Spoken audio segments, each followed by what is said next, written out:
Hello and welcome. I am Terry Martin. I'm a Berlin-based journalist and director of SPIA, a small agency specializing in policy-relevant research communications. We are not going to be talking about algorithms or the former First Lady, as interesting as that would be. It's my honor to be hosting the first panel session of today's Data Dialogue 2012 for Google. We're going to be sitting down. I just want to say, while we're making this transition right now, if you can't quite see the stage, if you want to move forward, there are some open seats here down front. So, well, if our panelists would come and join me here, I'll introduce you in a moment. But just to tell you what we're going to be focusing on, the title of our panel session is Value of Processes, Putting Policies into Action. We're going to be focusing on data. This is Data Dialogue. We're going to be looking specifically at responsible collection, handling, and stewardship of data. And our central question that we'll be exploring here is how to seize the opportunities of data-driven innovation while still maintaining high privacy and security safeguards, the big challenge. So without further ado, allow me to introduce our panelists. On my right here, Harriet Pearson is a partner at the Washington office of the international law firm Hogan Lovells. Specializing in cybersecurity and data privacy policy, she formerly served as Vice President, Security Counsel, and Chief Privacy Officer at IBM. Per Christensen in the center is Senior Visiting Research Fellow at the Hans Bredow Institute for Media Research at the University of Hamburg. A former Director of Human Resources and Law at AOL Germany, he's now focusing on data protection issues and regulation of international media corporations. And on the right, on your left, Cyril Osterwalder is Privacy Engineering Lead at Google. Based in Switzerland, he is responsible for ensuring that effective privacy controls are built into Google's products and internal policies. Now, we're getting started a little bit late, so I might have to chew up a couple of minutes of your coffee break, but we'll try to keep all of this to about 40 minutes. We're going to have some brief presentations from our panelists. We're going to have a 20-minute discussion, and then we'll have about 10 minutes left to take questions from the audience. So, Harriet. Thank you, Terry, and thank you very much to DatenDialog and Google and all of you for being here. Let me kick off by talking about the value of process and how one can think about bringing life to the policy commitments and the compliance commitments organizations have in a global organization.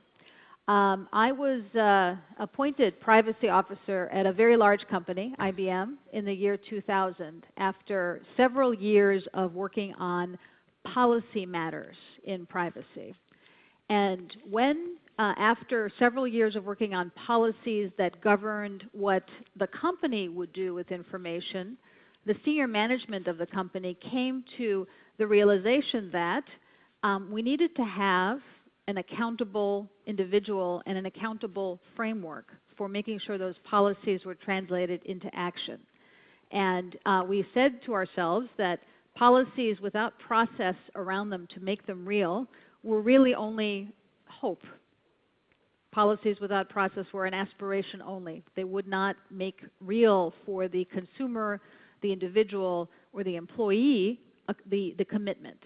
And so in the year 2000, we put in place, and I was responsible for the creation of a framework and a set of processes that would bring to life the policies. Now, that complex of an endeavor really will vary from company to company.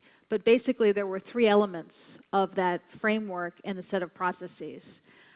First, we're to actually have a disciplined approach to the setting of policy. So it was a matter of surfacing the issues, whether they came from data protection law in any of the European countries or any of the other countries, including the United States, that had specific requirements for the collection and handling of personal information or personal data. It was a matter of surveying the customers and the markets that the company served and identifying the expectations of those customers. It was a matter of surfacing the risks to the data to make sure that from a security perspective, we had identified the policies that needed to be put in place to protect the data. So that was actually a process unto itself, the policy setting process, in order to prioritize and make sure that the policies being set were the right ones in the right order. So that was the first category. Part of policies and setting them was awareness of those policies. And so there's a lot of talk in the marketplace about training. And particularly in countries where there are lots of lawyers, like the one I live in, there's always a check the box that says, have you trained everyone on those policies? Frequently, those come with, the requirement comes with, you demonstrate compliance. I would say that if you really want to bring policies to life, the training one does is really embedding the policies into a culture, the culture of an organization. And I suspect my colleagues will talk about, particularly Google, I know they have a very deep culture drive to embed the thinking into the organization, and I would say that's part of the process too, is to embed the awareness and the incentives to comply or to live the policies into the culture of the organization. And in the case of my experience, we worked hard for 12 years. As I recently left IBM, after 12 years as Chief Privacy Officer, we worked hard with the team of individuals, global team, to embed those policies and make them come to life via the culture of the company. The second and third areas, as we move on to the next speaker, were about processes themselves and identifying key processes to make the policies come to life. And those had to do with customer data collection in the marketing context, employee information, and other key IT-enabled or general processes of the company. And the third category was about technology. It was about technology enabling the living out or the implementation of those policies. Two types of technology: internal, to support the running of the enterprise, and then finally, and probably most importantly, is outward facing as a technology organization. How do you implement or embed privacy sensitivity into technologies? So those are the three: policy, processes, generally speaking, and then technology in terms of setting up a framework for thinking about how to bring policies to life. Thank you very much, Harriet. Per. Very interesting, really. Yeah, it's so often overlooked that developing products that take care of legitimate privacy concerns while making proper use of data are a delicate management task. And some companies manage this very well. Some companies, let's say, have opportunities to improve. And there's plenty of advice around what companies should do to enhance privacy, like do privacy by design, do privacy by default, do proper corporate governance. But there's very little advice on how such approaches can be made effective internally. And actually, this is the crucial point, because if you don't make it effective, it's only a theory. This panel is called Putting Policy into Action. As you have pointed out, there's much more in privacy than just writing yet another policy document that has 100 pages and is read by nobody anyway. There's so much more, and ultimately, if you want to manage privacy, you have to understand how the employees and the teams developing a product work together. You have to understand the incentive structure behind the teams. But the good news is, if we achieve it to improve the management of privacy within companies, everybody will gain, not only the product, but a form of the consumers, the company, society, everybody. Thank you, Per. Cyril. Thank you very much, Terry. So I agree very much with what has been said already, but I want to give a little bit more like concrete insights of how Google actually approaches that with our internal processes and privacy policies to make that happen that you just mentioned, both of you. So Google has a, I think, remarkable history of implementing and providing leading information security processes and technologies since many years. And along the same lines, we take privacy very seriously as well, and actually have declared the protection of security and privacy, of user security and privacy, to be a top priority, both externally but also internally in the company. So Google is committed to do the right thing, right? To do it right, in order to earn the user's trust and build that trust. Actually, if you think about it, the trust of the users is the key success factor for Google, because basically people can just choose to use a competitor solution with one click. So that's really a key thing. To live up to this commitment, we have built a whole new privacy program in the past 2 years, expanding the strong security practices and processes already in place. And doing so has revealed some specific challenges in the privacy area, actually, of implementing those privacy processes and policies and controls internally. For some of you, that's probably already well known, but I still want to point it out, that privacy is a little bit different than traditional security, in terms of that privacy is perceived differently by different people. That can be people in this region or in this region, but also people in this room. For somebody, something might be okay, and for somebody else, this might not be okay. So the judgment of what is right and what is wrong is very individual. That's a particular challenge of privacy. And this individual preference can also change over time. Today you might have that preference, but next week you have a different preference. So that's another challenge in this privacy area. And then the third challenge is context. The decisions that need to be made in our internal practices and processes around privacy, they highly depend on the context of something, of a technology, of a product, of a functionality. If you think about face recognition, for example, you can discuss the value or the technical aspects of face recognition up and down, but this will never give you the answer in what cases you can meaningfully and safely use it. If you want to create a product at the scale of Google, that's the key question, and that's the key decision. So all these special challenges of privacy need to come together, need to be reviewed, need to be analyzed and assessed to make decisions about how to build products.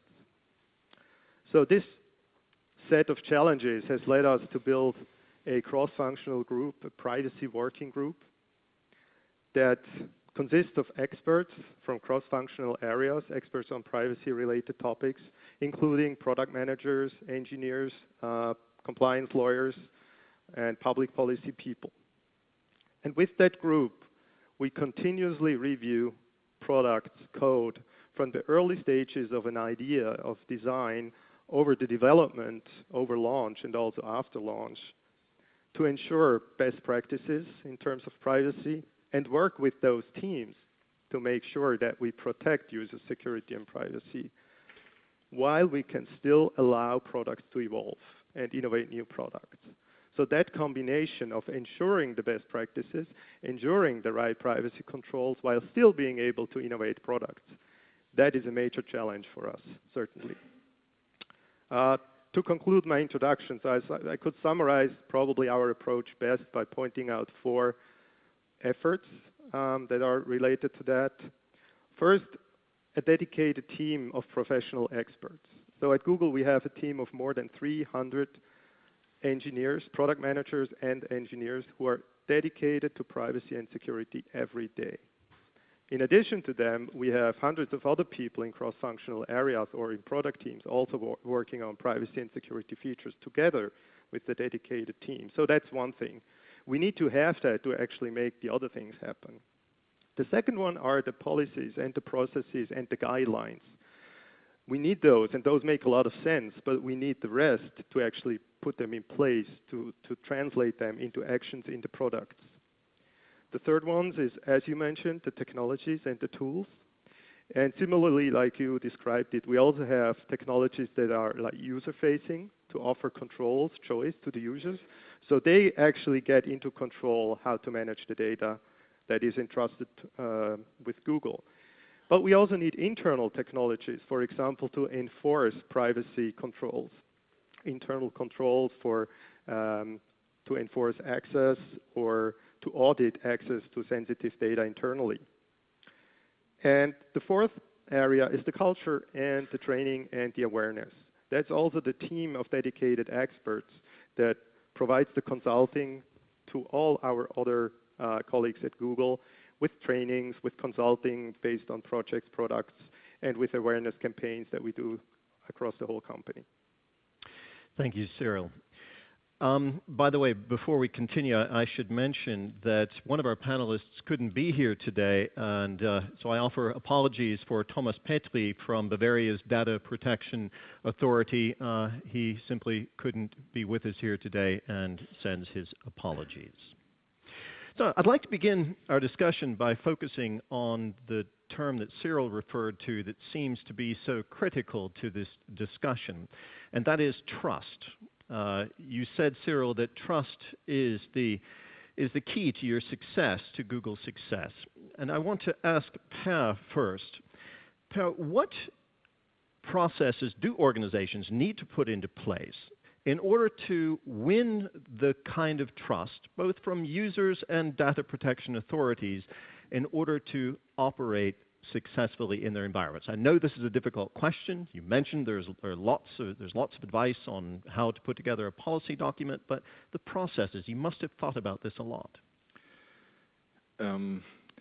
This question has two parts: trust towards the consumers and trust towards regulators. And probably regulators is more difficult. The standard zeitgeist response to your question would be transparency. Yeah, you can gain trust by transparency. And in fact, we can see, if I call this right, we can see areas where this works. For instance, in the area of online behavioral advertising, the targeting providers try to gain consumers' trust and fight the creepiness of targeted advertising by explaining in the public how this works, and there's no magic behind it, and try to make it transparent how the technology works. And this is an area, I think, where transparency works very well. Having a closer look, I wonder, what does it mean something is transparent? Because the consumer don't really read technical descriptions. Yeah, so the consumer, I would believe, depend not only on the transparency as such, but also on brand reputation, brand image, reputation management, and of course, the absence of scandals, data scandals for a long time. Because you can only build up a trusted brand if you don't have scandals for a long time. More difficult it is, but you don't have scandals only if you have a proper compliance system in place that works. Yeah, so this is where it fits together. More difficult is about regulator. And companies always feel the dilemma: should I be open and trustful towards a regulator? But then he knows so much about my systems, which he might use later against me. So perhaps it's a better strategy to keep my mouth shut and let him be an ignorant. So on this, some companies play like this. Some companies are more open. This is a difficult dilemma, which, in my perception, works best in a long-term relationship between a company and a regulator. The longer they know each other, the better the relationship becomes. Harriet, what would you say to that, given that your law firm advises both public authorities on the one hand and the corporate sector on the other, the factor of transparency in building trust? Transparency is key, and let's talk about it in the from a governmental context, right? The relationship between an organization and the government around it. Explaining what one does and demonstrating that one has the processes in place that are designed to make a very good faith effort toward compliance or toward meeting expectations. That's key. Notice you don't have to be perfect. And I think no matter where you go in the world, I don't think any regulator expects perfection or 100% performance. That is true in every organization I have ever spoken with or counseled. No one's perfect. But what happens is if there is an incident, whether it is a data security breach or a complaint or something like that, the question then becomes, what were you doing as an organization? What did your company do? Do you have the tone at the top, the commitment of the senior leadership to do the right thing? And has that been stated to employees? Do you have the resources in place, whether you're a small company or a very large organization? Do you have some attention to these issues, and can you demonstrate that? Have you taken education or training for your workforce? Have you put in place the right documents to back up your statements? Those are the elements, I think, when it comes to regulators or government officials that demonstrate good faith. For those organizations that have the resources and can participate directly in dialogues with regulators or in those fora that allow for that knowledge to be done, that's also helpful, of course, particularly because, I mean, we saw it today, the pace of technological innovation is so rapid that there's going to be, by definition, a gap between the innovation and the protective and appropriate actions of regulators. That gap is only going to be filled with that kind of dialogue and relationships. And whether it's direct or my colleagues are chair of something, for example, called the Future of Privacy Forum, which is a roundtable that is international, that has about 80 representatives to it, advisory board members, where the dialogue happens among corporate governments and non-governmental organizations around the future of privacy, and we look at different issues. That's an example of the kind of dialogue that happens in a multi-stakeholder context, particularly among organizations that might have the concern that you mentioned, Per, which is, transparency is good, but too much transparency is sometimes too much information. Cyril, you're sitting in the corporate hot seat, so to speak, in this panel, representing Google as an organization whose business model depends on collecting data and creating innovative services based on that data, monetizing it to some degree. The issue of transparency, in reflection both to your users and to the regulatory authorities, do you operate with a tension between those when you find yourself trying to implement data protection and security policies? Yes, absolutely. There is some tension. I think one challenge that I see often is that we need to translate those discussions and those policies into some actionable guidelines for engineers. And sometimes that's not so easy in privacy because those requirements or requests from externally, they're different depending from where they come. And if you then want to translate that into engineering actions to improve a product globally, that is a big challenge. I'm not saying it's impossible, so that's what we're working on, but it certainly is a big challenge. You mentioned the business model, and I would like to quickly comment on that as well, because I think if somebody asks me what is the biggest innovation of Google, I actually respond with the business model, not one of the technical products. And I think the transparency of the business model is specifically important so that people understand how Google makes money. One misleading perception that I sometimes see is that people think that, as you said, collecting the data, and the data is somehow monetized, that is the business model, but it's not monetized in a way that the data is sold to third parties. Value-added services are created based on the data, services that users want to use. And Google has created a new business model by offering a platform, making those cloud-based services possible together with an online advertising platform that does not require Google to sell data to others, but makes it possible to show ads to the users which are targeted.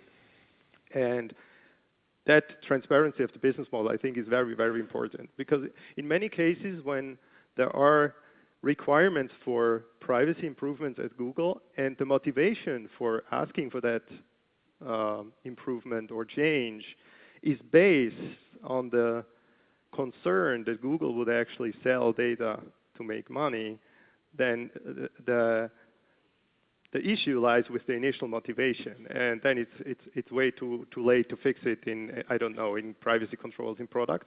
But then we should have the discussion about, did those people understand the business model correctly? Yeah, we keep coming back actually to the concept of trust, that the business model that Google has depends on retaining and continuing to win the trust of users and to, of course, comply with the regulations that are there. Next topic, something that you mentioned, Per, that also comes up again and again in these discussions, and that is incentives. When you, as an organization, say, we want to comply with the regulatory measures that are out there, we want to do everything possible to win the trust of the users, to avoid the scandals that could damage our brand name and thus the value of what we're doing. What incentives are in place? What are the incentives that drive an organization to put those processes in place that will assure that this trust can be won?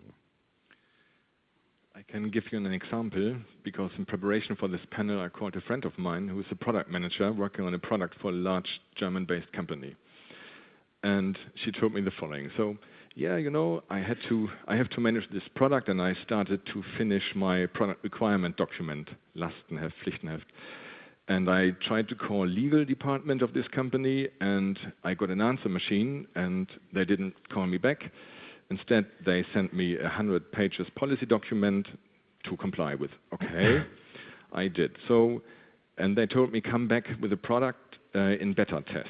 So she came back in beta test, came back to legal department, and they said, bad, and sent a list of legal issues to be fixed without any offers to solve this issue. Okay, so now one has to understand that this product manager is incentivized to launch the product. If she launches the product in a certain time, she will get a bonus, a salary bonus. How would you react in such a situation? Yeah, and people in such a scenario, which is absolutely very frequent. In such a scenario, your product manager will try to circumvent legal department, playing tricks like, review this until close of business today, otherwise we will lose $20 million because we have to postpone the launch, blah, blah, blah. Or, yeah, you know what it is. Or they will try to circumvent legal department or try to exercise all kinds of pressure, play all tricks, only because they now don't care for the privacy issue anymore. They only care for circumvening the legal department barrier. Yeah. So, and that's an example where the incentives are wrong. So, if you can earn your bonus by ignoring data protection law, then you have the wrong incentive. Cyril, could you have an example where incentives are not wrong, where you can identify positive incentives perhaps within your own organization? Yeah, absolutely. I mean, incentives are like key. I mean, the motivation, how people work on something is key, and we put a lot of attention to that. And I'm actually very happy how this works at Google. That people, so we try with the privacy working group. We want to be a supporting group, a group that helps the product teams to build better products.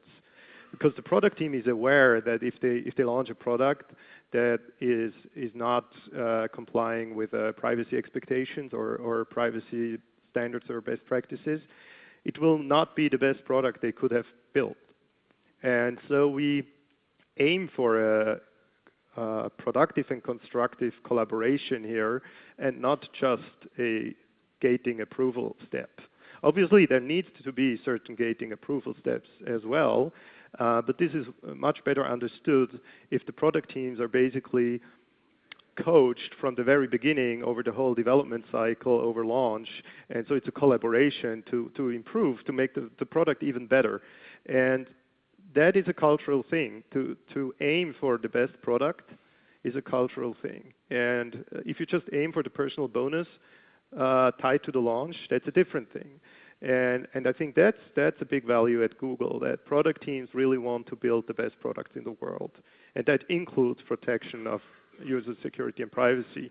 And we want to keep it up, and we create awareness campaigns, we create awards for the best products that also reflect best privacy standards. So we incentivize good practices. So there are incentives that can be put in place internally within an organization. We only have a certain amount of time. I would love to talk more about this, but I just want to put one more question to Harriet before we take questions from the audience. Harriet, you operate in a global law firm that deals with different sets of regulatory environments. Even within the European Union, there is no unified regulatory environment with respect to privacy and security regulating organizations like Google.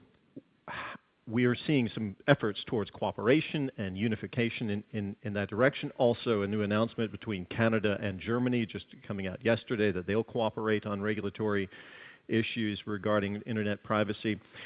But how can organizations, whether it's a corporation or even a public organization that also collects data, operate in an environment where they can enhance the value of their products that they're offering, right, while still meeting strict privacy standards that may become stricter as we move forward? What do you tell your clients?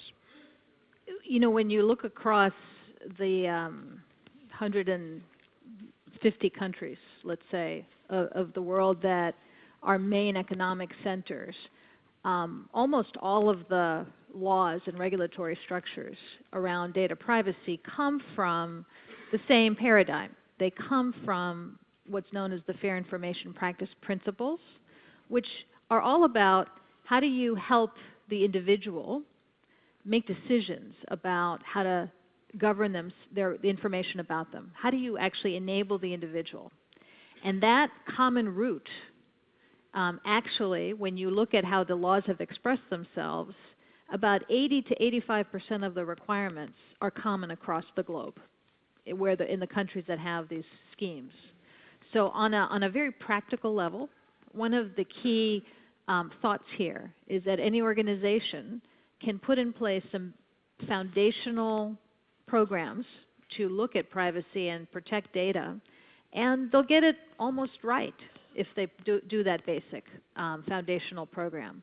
As to the other aspects, there's a big difference between HIPAA regulated organizations in the healthcare industry in the United States and other organizations that are not in the healthcare industry or they're in another country. And that is a very significant difference. And so there, it is a matter of resources. It is a matter of putting the effort in to document to the satisfaction of an individual jurisdiction what one has done, not necessarily on the internet, just in general in the company, and so much is connected now to the online environment that it has to bleed over into that expression of the online environment. There is not a doubt about it. Compliance and trust building in the area of privacy and security is becoming more resource intensive. Back 15 years ago, my colleagues and I who were working as privacy leaders and officers in companies, there were a few dozen of us. There were a few hundred of us. We formed organizations to help support each other. Today, there's a group called the International Association of Privacy Professionals that has more than 10,000, almost 11,000, 12,000 members. And when there's a conference of that group now, 2,000 people show up.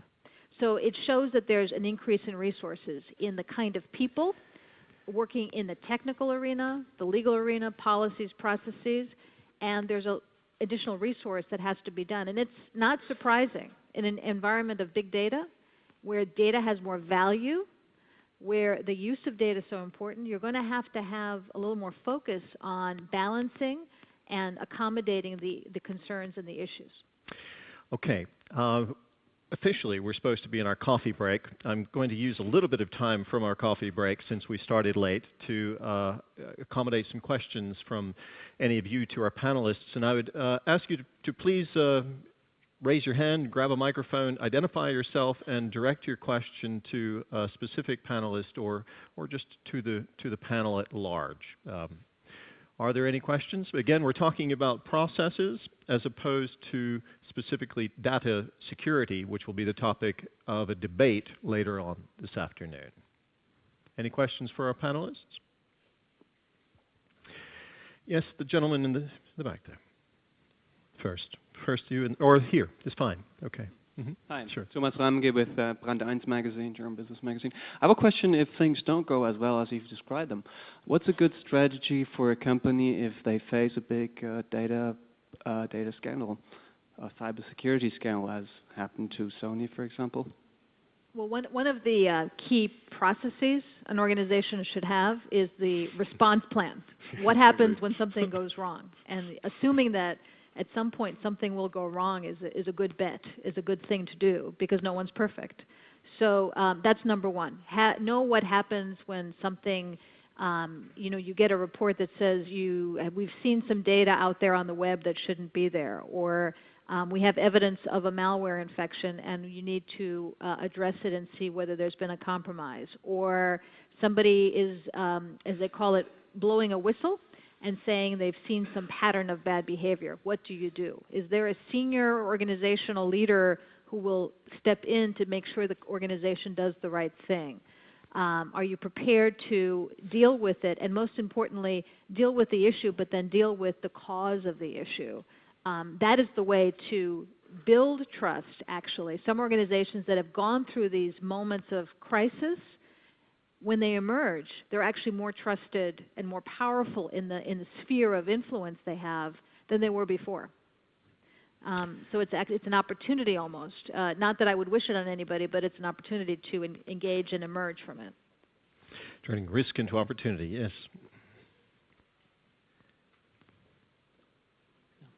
Jürgen Breiter.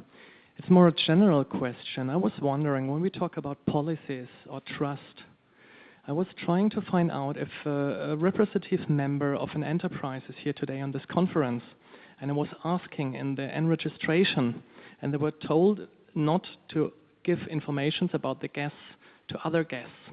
So I asked myself if there's something completely widersprüchlich, I don't know the word in English right now. Contradictory? Yes. That we talk about trust, transparency, and policy here in this conference. And actually, I don't know who of you is aware about this fact that we don't know who's here today and from which enterprise and maybe with which interest. So I was really a little bit surprised, and I would like to give you this point as a kind of provocation to think about, and what we by ourselves as human beings should demand in our lives actually all the time, wherever we go, and not just as representatives from enterprises or organizations.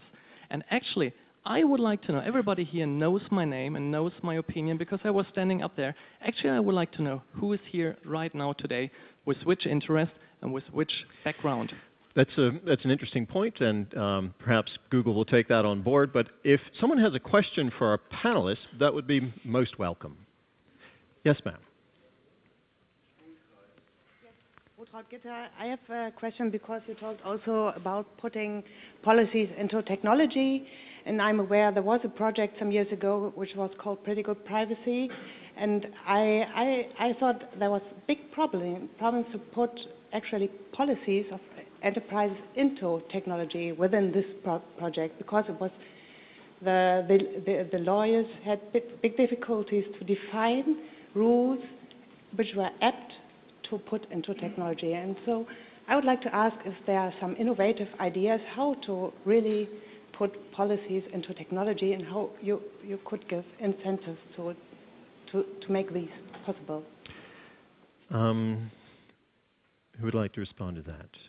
Well, I can Sir? for sure make a first attempt.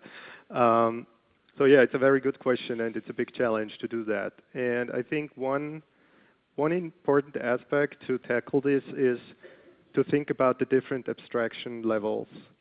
That higher level policy can probably not describe engineering details, otherwise it becomes too limited, too restrictive very, very quickly. And as soon as a policy becomes that, it's not worth much anymore. So what we do is we carefully break down such requirements into higher level policy, from there into engineering guidelines, and from there into concrete practices, which sometimes are even like manual reviews, manual consulting in a specific context. So there are like at least three abstraction levels to make the judgment, to make the decision what is right and what is wrong. And I think choosing those abstraction levels is carefully is key to address it, but I don't think there's a silver bullet to resolve this. Per, you would like to add something?